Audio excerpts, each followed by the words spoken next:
Hi అండి, నమస్తే. తెలంగాణ రాష్ట్రం మహబూబ్నగర్ జిల్లా అడ్డాకులం మండలం కందూరు గ్రామంలో శ్రీ రామలింగేశ్వర స్వామి ఆలయం ఉంది. ఈ ఆలయానికి చాలా విశేషాలు ఉన్నాయి. త్రేతాయుగంలో శ్రీరామచంద్రుడు ఇక్కడికి వచ్చారని, ఇక్కడ శివలింగాన్ని ప్రతిష్ఠించినాడని చరిత్ర చెప్తుంది. అందుకే ఈ ఆలయానికి శ్రీ రామలింగేశ్వర స్వామి ఆలయం అని కూడా అంటారు. ఇక్కడికి వచ్చిన భక్తులందరూ స్వామివారికి అభిషేకము, పూజలు చేయించుకుంటారు. ఎంతో పుణ్యం.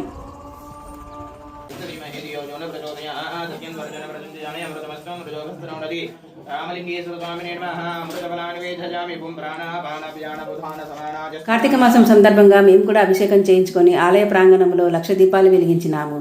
కాశీలో తప్ప మరెక్కడా కనిపించని కల్పవృక్షాలు ఇక్కడ ఉన్నాయి. ఆలయం లోపల ఉన్న కల్పవృక్షానికి మనసులో ఒక కోరిక కోరుకొని 5 ప్రదక్షిణలు చేసి ఎర్రదారంతో కట్టి తల ఆనించి మొక్కితే ఆ కోరిక తప్పకుండా నెరవేరుతుందని ఇక్కడ భక్తుల నమ్మకం.